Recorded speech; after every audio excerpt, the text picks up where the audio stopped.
Hello दोस्तों, अस्सलाम वालेकुम वरहमतुल्लाहि वबरकातुहू। उम्मीद करता हूँ आप लोग खुश होंगे, मस्त होंगे और जहाँ भी होंगे चकाचक होंगे। चलो, तो सबसे पहले तो मैं आपसे ये दरख्वास्त करूंगा कि अगर आप हमारे वीडियो पे, हमारे चैनल पे पहली मर्तबा आए तो चैनल को सब्सक्राइब कीजिए, वीडियो को लाइक कीजिए और शेयर कीजिए। चलो, तो हम इधर उधर की बात के बगैर जल्द से जल्द चलेंगे चैप्टर की तरफ। चैप्टर को पढ़ेंगे और उसको समझेंगे और अपने एग्जाम की तैयारी अच्छी तरीके से करेंगे। मैं पहले साथ में ये भी बता दूं कि कवायद के ऊपर भी हमारी वीडियो बनेगी और 2 से 3 वीडियो के अंदर हम कवायद को मुकम्मल करेंगे और आसान तरीके से कवायद को आपके जहन में बिठाएंगे, समझाएंगे। अगर आप इधर टाइम देंगे तो वो टाइम देना आपका नुकसान और ज़ाया बिल्कुल नहीं जाने वाला, बल्कि वो टाइम आपका काम में ही आने वाला है, आपका फायदा ही होने वाला है। लेकिन उसके लिए वक्त दरकार है, देंगे इधर टाइम, आपका होगा काम। चलिए हम चलते हैं चैप्टर की तरफ। क्या आज हम पढ़ने वाले हैं? तो आज जो हम पढ़ने वाले हैं वो है फरार। हमारे चैप्टर का नाम क्या है? फरार। और फरार जो है, ये सबक नंबर क्या है? सबक नंबर 3 है। ध्यान है, सबक नंबर 3 का नाम क्या है? फरार। अब ये है क्या? ये है एक अफसाना। ये क्या है? ये एक अफसाना है। तो हमें ये जानना चाहिए कि फरार के मुसन्निफ, यानी ये जो फरार अफसाना है, इसके लिखने वाले, इसके राइटर कौन है? तो उसका नाम है सैयद मोहम्मद मोहसिन। सैयद मोहम्मद मोहसिन ये है मुसन्निफ हमारे फरार लिखने वाले। सैयद मोहम्मद मोहसिन के बारे में जानते हैं, क्योंकि राइटर के बारे में, मुसन्निफ के बारे में जानना जरूरी होता है। क्योंकि राइटर के बारे में पूछ दिया जाता है कि ये अफसाना लिखने वाला कौन राइटर है, इसके उसकी पैदाइश कब हुई है, वो कहाँ के थे, उन्होंने किस सन में कहाँ से मुलाजमत इख्तियार की, कब वो मुलाजमत से सुबुकदोश हुए। तो इन सब बातों को जानना जरूरी होता है। जान लीजिए ताकि आपके सवाल मालूम है यहीं पे हल हो जाए। अगर आप यहाँ चैप्टर को ध्यान से पढ़ते हैं, सुनते हैं, समझते हैं, तो आपको आंसर के लिए इधर उधर जाने की जरूरत नहीं पड़ती है। कोई आपको शरह वगैरह खोलने की जरूरत, गाइड वगैरह खोलने की जरूरत नहीं पड़ने वाली है, बल्कि अपने आप चैप्टर से ही आंसर मिल जाएंगे। चलिए चलते हैं। सैयद मोहम्मद मोहसिन का शुमार उर्दू के अहम अफसाना निगारों में होता है। वो नफ्सियात के प्रोफेसर थे और नफ्सियात उनका क्या था? खास मौजू था। सैयद मोहम्मद मोहसिन ये क्या है भाई? नफ्सियात के प्रोफेसर है। और नफ्सियात जो मौजू उन्वान है, ये इनका खास टॉपिक है, खास मौजू है। आगे चलते हैं। और इनकी मशहूर व मकबूल कौन सा अफसाना है? ऐसा कौन सा अफसानी मजमुआ जो बहुत ज्यादा मशहूर हुआ? तो वो है अनोखी मुस्कुराहट।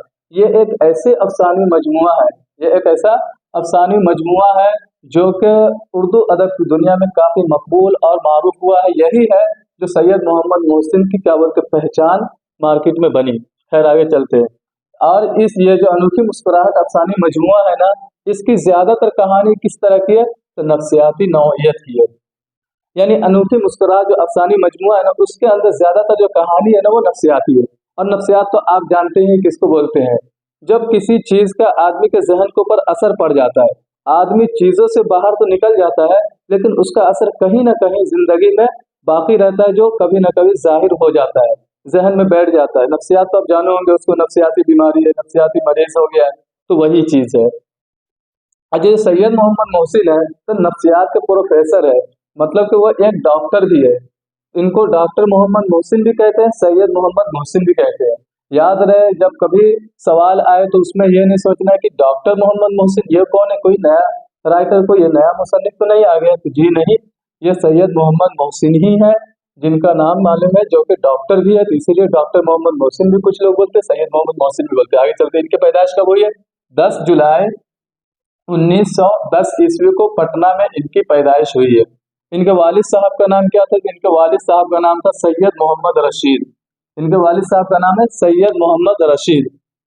अब इनकी पढ़ाई कब, कैसे, कहाँ से हुई है? तो देखिए, राम मोहन राय सेकेंडरी पटना से मैट्रिक का इम्तहान पास किया 1928 ईस्वी में, और पटना कॉलेज से ही आईए किया इन्होंने 1931 में। उसके बाद नफ्सियात के साथ बीए ऑनर्स का इम्तिहान पास किया।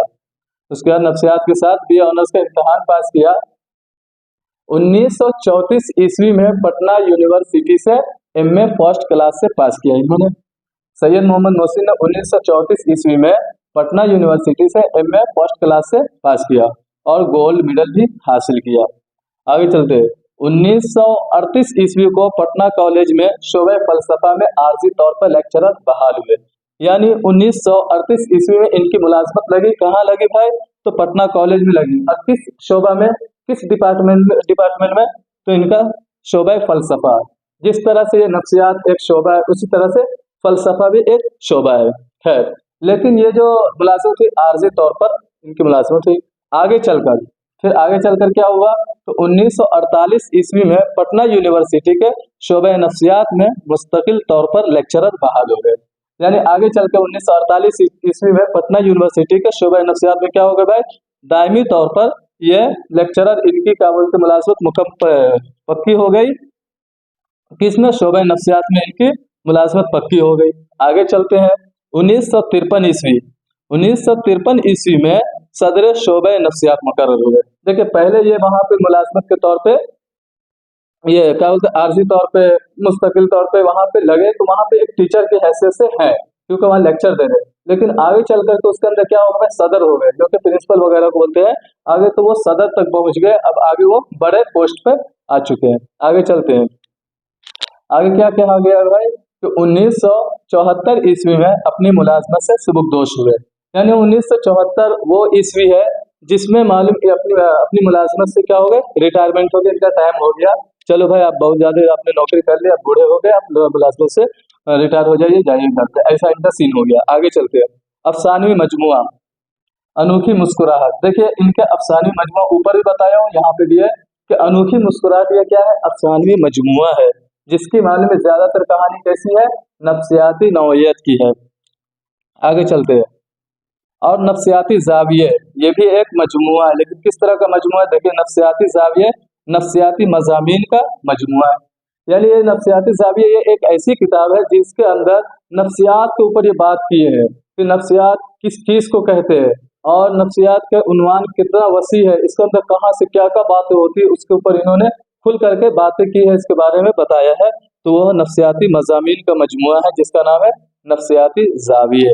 आगे चलते हैं, जख्म के फूल ये शेरी मजमुआ है। सैयद मोहम्मद मोहसिन जो है, डॉक्टर मोहम्मद मोहसिन जिसको हम बोल रहे हैं, उन्होंने शेरी मजमुआ भी लिखा है और शेरी मजमुआ का नाम क्या है? जख्म के फूल। आगे चलते हैं, ये सैयद मोहम्मद मोहसिन है, उनके 3 बेटे थे और 4 बेटियां थी। 1973 ईस्वी में अपनी अहलिया के साथ हज का फरीजा भी अदा किया। 1973 ईस्वी में इन्होंने अपनी अहलिया के साथ हज का फरीजा भी अदा किया। आगे देख लेते हैं इनका इंतकाल कब हुआ? तो 2002 में इलाज के दौरान दिल्ली में इंतकाल हुआ। इनका इंतकाल कब हुआ? 2002 ईस्वी को दिल्ली में इलाज के दौरान ही इनका इंतकाल हो गया। यहाँ पे इन्होंने इस दुनिया से क्या बोलते खैराबाद कह करके यहाँ से लौट गए, यहाँ से चले गए। अब हम जा रहे हैं फरार, जो हमारा चैप्टर है जो कि अफसाना है, इस अफसाना को मुकम्मल करने जा रहे हैं। देखिए मैं तवज्जो चाहूँगा मुकम्मल इससे आप जुड़े रहें, क्योंकि अफसाना एक बहुत ही बेहतरीन अफसाना ये जो फरार है, फरार अफसाना ये बहुत बेहतरीन है। देखिए ये भी एक नफ्सियाती कहानी है और इसके अंदर थोड़ा बहुत आपको मालूम है रोमांटिक भी देखने रोमांस भी देखने को मिलेगा, तो आप जुड़े रहना। पहले हम जान लेते हैं जो फरार है इसके किरदार को जान लेते हैं। अफसाना किरदार देखते हैं, किरदार क्या है? महमूद है इसके अंदर, एक अजीम है, खालिदा है, जुबैदा है। ये 4 बंदा है जो कि मालूम है नाम से इस कहानी के अंदर जाना गया है। किरदार और भी है लेकिन उनका नाम बताया नहीं गया है। तो कहानी इस तरह से है कि सबसे पहले आपने यहाँ पे देखा महमूद का नाम। तो महमूद ये एक छोटा बच्चा है, वो अपने घर पे बैठा रहता है और अपने पढ़ाई में लगा रहता है, पढ़ाई कर रहा है, अपना होमवर्क वगैरह बना रहे हैं और क्या बोलते हैं हिसाब किताब वगैरह अपना करा रहे हैं। तो वो बैठा होता है, अचानक से एक जबरदस्त कड़क आवाज आती है इसके कान में, और वो आवाज ये रहती है महमूद। जैसे कि आपको भी चीख के किसी किसी ने नाम लिया हो तो आप डर जाते, तो उसी तरह महमूद भी डर जाता है कि क्या हुआ। लेकिन ये आवाज देने वाली कौन होती है भाई? इसकी अम्मी जान होती है, महमूद की अम्मी जान होती है, जो कि बहुत कड़क आवाज में चिल्ला करके महमूद को पुकारती। महमूद जाता है, हाँ जी अम्मी जान बोलिए क्या काम है? तो बोलती है कि जाओ जाकर के अपने अब्बू को बुला करके लेके आओ। बोले ठीक है। अब इनके लिए महमूद के लिए यहाँ पे कोई रास्ता नहीं है जवाब देने का, बस जैसे बोल दिए वैसे सुनना, चुप से रहना, इतना ही काम है महमूद का। तो महमूद गया अपने अब्बू को बुला करके लेकर आया। उसके अम्मी उसके अब्बू से बहुत ज्यादा बहस लड़ाई वगैरह कर रही है कि तुम कहाँ रहते हो, क्या करते हो, कौन वो फला वकील है, उस वकील के घर पे जाना आना तुम्हारा लगा रहता है, और उस वकील के घर से मेरे को बिल्कुल जमता नहीं है। उसकी बीवी बोलती है कि मैं जिस वकील के घर पे आप जाते हो, उस वकील के घर से मुझे कुछ अच्छा नहीं लगता है, उसके घर जाना तुम्हारा और तुम्हारा मिलना जुलना बातें करना। तो महमूद के वालिद साहब जो उसके अब्बू है वो बोलते हैं, तुम मेरे ऊपर शक कर रही हो? तो बोले शक की नहीं बात है, यहाँ पे तुम वहां नहीं जा सकते। इसी तरह से बहस होती है आपस में, और ये बहस पहली बार नहीं हो रही होती है, बल्कि उसके घर पे हमेशा इस तरह की बहस होती रहती है, और उसकी अम्मी उसके अब्बू को खरी खोटी हमेशा सुनाते ही रहती है। अब ये सीन देख करके, रोजाना का ये मामूल देख करके, महमूद जो है, ये छोटा बच्चा है, इसके जहन पे एक असर हो जाता है कि शायद औरत ऐसी ही होती है झगड़ालू, शायद औरत ऐसी ही होती है लड़ाकू। इसी तरह औरत की फितरत यानी आदत होती है जो हमेशा हर बात पे लड़ती रहती है। इनके जहन के ऊपर यानी महमूद के जहन के ऊपर ऐसा क्या बोलते असर पड़ जाता है। वो अलग बात है कि इस कहानी, ये एक कहानी चल रही है, इसको कोई हकीकत रियल में मत लेना, लेकिन ये कहानी के अंदर उससे एक सबक हम लोगों को देना चाह रहे हैं, वो सबक हमें बाद में पता चलेगा। खैर, तो यहाँ पे ये महमूद के जहन पे ये बात तो असर इस बात का असर बैठ गया। उसके बाद यहाँ से बात हुई खत्म, यूं ही जिंदगी चलती रही। और वही 10 साल की उम्र तकरीबन करीब करीब महमूद की होती है, तो इसके क्या बोलते वालिद साहब का इंतकाल हो जाता है। फिर कुछ दिन के बाद वालिदा का भी इंतकाल हो जाता है। जब घर पे कोई नहीं है तो महमूद कहाँ चला जाता है, अपने उसरत ज़दा मामू के घर पे चले जाता है, और वहीं इनका रहना सहना पढ़ना लिखना होता है। फिर यूं ही स्कूल के अंदर पढ़ाई करते हुए आगे की जिंदगी चल रही होती है। स्कूल पढ़ते पढ़ाते हुए कॉलेज तक पहुंच जाता है, लेकिन महमूद को दुनिया और दुनिया के लोग और दुनिया के मामलात से कोई मतलब नहीं रहता है। ये एक खामोश और संजीदा लड़का बन जाता है। पढ़ना लिखना बस इतने ही काम में रहना, किसी से कोई मतलब न रखना, इस तरह का महमूद का क्या हो जाता है, जहन बन जाता है।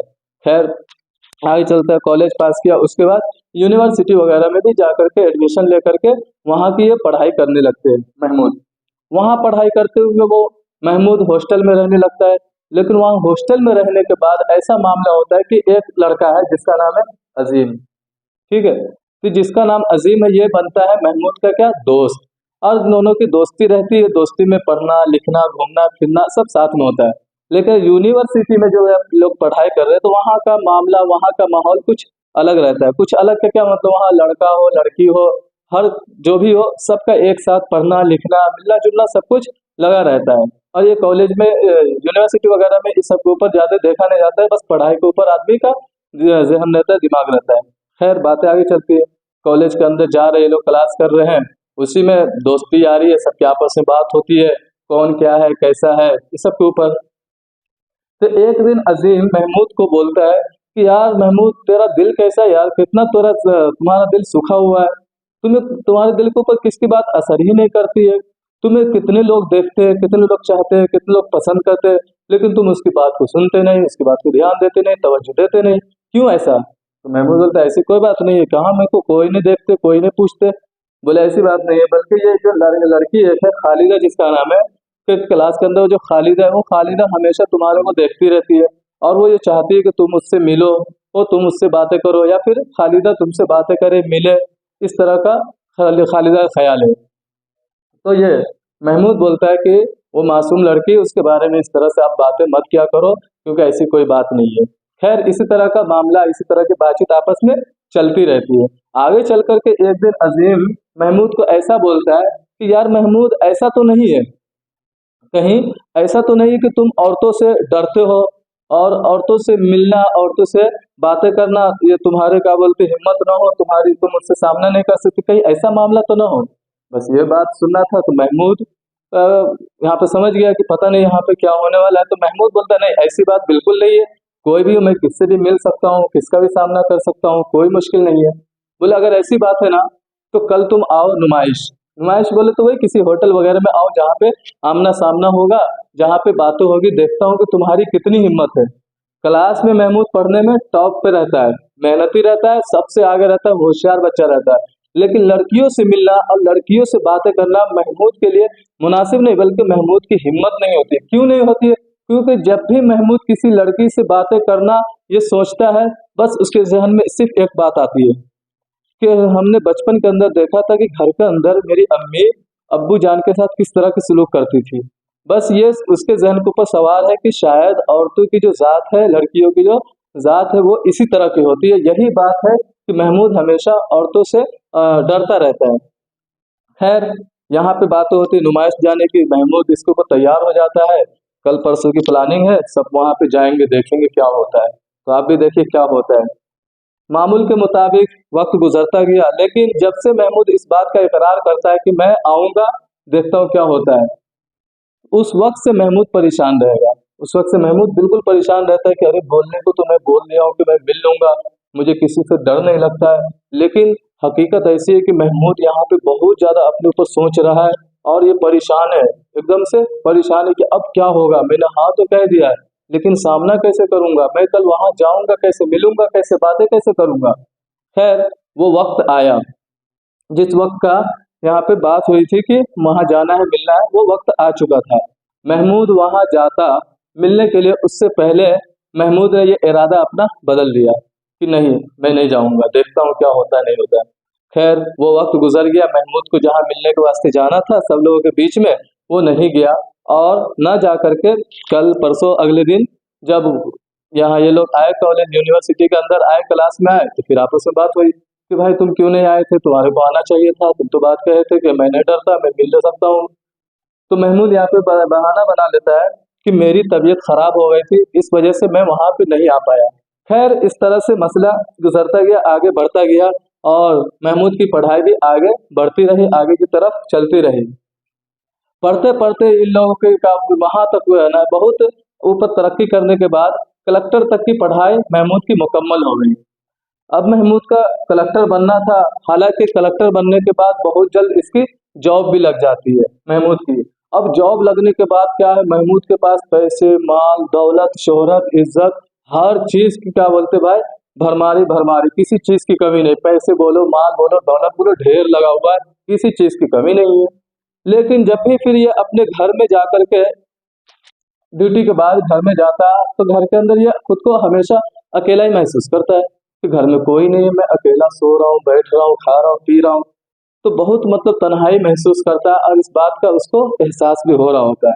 खास करके जब वो रात में अपने घर के अंदर लेटा होया होता है या सोया होता है, तो उस वक्त ना घड़ी जो है, घड़ी का कांटा जो है, जब वो टक टक करता है, तो ये महमूद के दिल पर और ज्यादा असर करता है कि घर में कोई और शोर होना चाहिए, सिर्फ घर के खिड़े घड़ी की आवाज आ रही थी। ये उसके जहन पे एक अजीब कैफियत बनाती है। खैर, यह सोचना था। कल होकर के महमूद फैसला करता है कि अब महमूद तन्हा नहीं रहेगा, बल्कि जिंदगी की खुशी हासिल करेगा, जिंदगी जिएगा, जिंदगी में ऐश करेगा, मौज करेगा, एंजॉय करेगा। इस तरह से महमूद का इरादा होता है।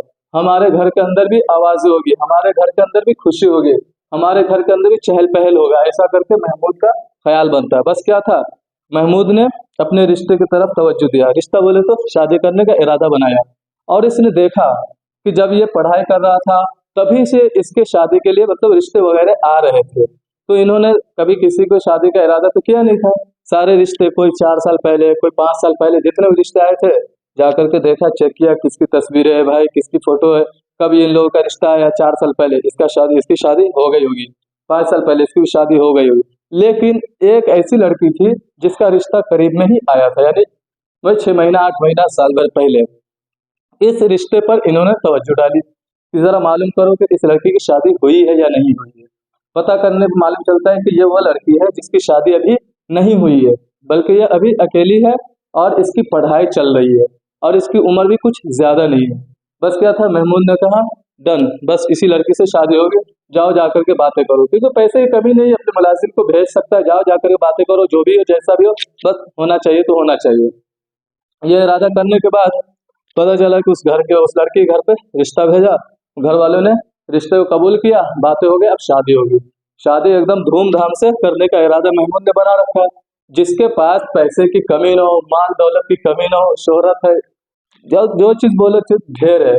तो अब इन्होंने शादी पे ढेर सारा खर्चा करने का एकदम से इरादा कर लिया है। धूमधाम से होगा, बैंड पार्टी बजेगी भाई, उसके बाद से एकदम झूमझाम से हम जाएंगे, शादी वादी मनाएंगे, ऐसा करके महमूद का इरादा हुआ। खैर, बातें आगे बढ़ी, बहुत जल्द इन्होंने निकाह कर लिया। लेकिन रवानगी की बात जो थी वो बाद में थी। रवानगी क्यों नहीं हो सकती थी, क्योंकि ये जो जुबैदा है, इस लड़की जुबैदा से इसकी शादी की बात हुई या निकाह भी हो चुका है। रवानगी इसलिए नहीं हो सकती है क्योंकि जुबैदा अभी पढ़ाई कर रही है, इसके मैट्रिक का इम्तहान होने वाला और इस इम्तहान के बाद इन लोगों की रुखसती होगी। खैर, बहुत जल्द जुबैदा का इम्तहान हुआ और वो मैट्रिक के एग्जाम में अच्छे नंबर से पास भी हो गई। जुबैदा एक तरफ एग्जाम में अच्छे नंबर से पास हो रही, उसकी खुशी है, और दूसरे तरफ महमूद जैसे कामयाब लड़के से शादी होने वाली, इसकी अलग खुशी है। दोनों खुशी के साथ जुबैदा मस्त जी रही है। चलो, वो भी टाइम आ गया कि अब शादी के लिए, रवानगी के लिए जाने का है। महमूद ने जितने भी मालूम बाइज्जत लोग, जितने भी रईस लोग, जितने भी बड़े लोगन थे, उन तमाम लोगों को जमा किया और उसके बाद सब लोगों को दावत पे बुलाया कि चलना है भाई रुखसती करने के वास्ते, हमारी अपने घर की क्या बोलते बीवी आने वाली है। खैर, सब कुछ तैयारी वैयारी कर लिए है, अब जाने का है। सारे लाइन से गाड़ी वाड़ी लग गई है, बैंड वाले को बुला लिया है, एकदम झूम झाम से जा रहे, पटाखे वटाखे फोड़ते उड़ते पहुंच रहे, पूरी मतलब कि एकदम धूमधाम से शादी हो रही है। जाते हैं ये लोग वहां पे जाकर के, जितने भी लोग इनके साथ में खालिद के साथ में जाते हैं, उन सब महमूद की बात कर रहा हूँ, महमूद की शादी हो रही है ना, तो ये सब जा रहे हैं, महमूद के साथ ये सबके सब रवाना हो जाते हैं। लेकिन वहां जाने के बाद एकदम जबरदस्त खाने पीने का इंतजाम एकदम सजा हुआ है, सब कुछ मजे में हो चुका है, सब बाराती लोग खा पी करके फारिग हो चुके हैं। लेकिन अब वो वक्त आ चुका है कि रवानगी होगी, और रवानगी के वास्ते महमूद को क्या करना होगा, तो महमूद को जनाने खाना यानी औरतों का जो घर है उसके अंदर आखिरी रस्म अदा करने के लिए लड़के को यानी दूल्हे को एंट्री करनी पड़ती है कि अंदर वो जाएगा, उसके बाद सब लोग उससे कुछ बातचीत करेंगे, कुछ पूछेंगे, उसके बाद ही लास्ट में रवानगी होती है। यही रिवाज, यही रस्म है। इसी रस्म के मुताबिक महमूद को अब उस घर के अंदर जाना होगा। अब जो महमूद को घर के अंदर जाने का टाइम आता है, महमूद की हालत बिल्कुल खराब, महमूद बहुत ज्यादा परेशान। क्यों परेशान? महमूद के जहन में मालूम वही बात चल रही है, वही बात चल रही, वो बरसों पहले बचपन में जो बातें हुई थी, उसकी अम्मी जो उसके घर में चीखती थी, चिल्लाती थी, उसके अब्बू से लड़ाई वगैरह करती थी, ये असर आज तक महमूद के जहन के ऊपर सवार था, बाकी था। यही वजह थी कि आज जब वो शादी के लिए अंदर एंट्री कर रहा है, आज वो जब दाखिल हो रहा है, बस वो बात आई उसके जहन में। जैसे ही महमूद कदम मालूम घर के अंदर रखता है, वैसे ही इसके मालूम जिस्म में एकदम पसीना पसीना इसका जिस्म हो जाता है, और पैर कांपने लगता है, जिस्म ठंडा होने लगता है, और इसकी सांस चकरा करके, और ये खुद चकरा करके जमीन पे गिर पड़ता है। भाई सबके सब देख परेशान है, सब हैरान है, दौड़ भाग कर रहे हैं, इनके ससुर जी वो दौड़ते दौड़ते हैं, पानी छिड़क रहे, महमूद उठो, क्या हुआ क्या हुआ। पता चला कि महमूद इस लायक नहीं कि वो अपने पैर पे खड़े हो सके, अपने पैर पे खड़े भी नहीं हो सकता था, महमूद की हालत ऐसी थी। लिहाजा पता चला कि यहीं पे कहानी क्या होता है भाई, कहानी खत्म हो रही है, यहीं पे हमारा अफसाना होता है मुकम्मल। लेकिन इससे हमें सबक क्या मिलता है? तो इससे हमें सबक यही मिलता है कि बच्चों के सामने हमेशा अच्छी बातें होनी चाहिए, बच्चों के सामने हमेशा अच्छा सलूक होना चाहिए, बच्चों के सामने ऐसे मामलात, ऐसे हरकत ना हो कि बच्चे के जहन के ऊपर गलत असर पड़े और बच्चों को जिंदगी में उसका खमियाजा यानी उसका नुकसान उठाना पड़े। इस चीज़ का हमेशा ख्याल रखना हम लोगों के लिए बहुत ही ज़्यादा ज़रूरी है। इस कहानी से ये हमें सबक मिलता है, और इसके अंदर सबक ढूंढे तो और बहुत ढेर सारे मिल जाएंगे। लेकिन अगर आपने चैप्टर को एकदम ध्यान से सुना है, इसके सारे क्वेश्चन आंसर हमें किताब में आसानी से चैप्टर से हमें मिल जाएंगे और हमें पता चल जाएगा। उम्मीद करता हूँ आज की वीडियो आपको पसंद आएगी। तो फिर मिलेंगे अगले वीडियो में नए चैप्टर के साथ, तब तक के लिए अल्लाह हाफिज, अस्सलामु अलैकुम व रहमतुल्लाह।